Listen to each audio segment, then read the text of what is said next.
Another important consideration for our families is what to do when their own parents may move in with them. So some of our families come to us and they obviously have a child at home with a disability who may be an adult or a child, and then their own parents need to move in for some reason.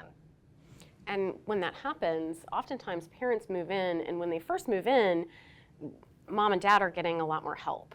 And, grandparents are part of the rotation now. They're shuffling off to therapies and providing very, very badly needed supports for mom and dad as they move through this. And then all of a sudden the situation flips where now grandma and grandpa need the support, and mom and dad went from receiving help to giving even more help. And part of this process is figuring out, how do we get more support for mom and dad so that they're not so stretched that they can't meet anyone's needs, not their own, not grandma and grandpa, and not their child with a disability and any other children that are in the home.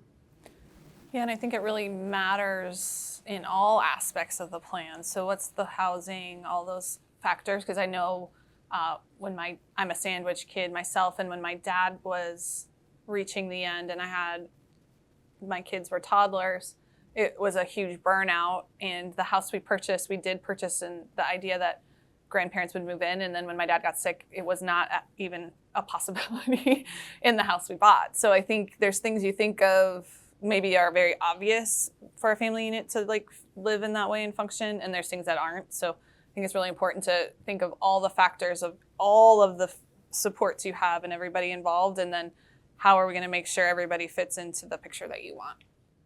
Right. And so important for us to have a multi-generational focus to planning.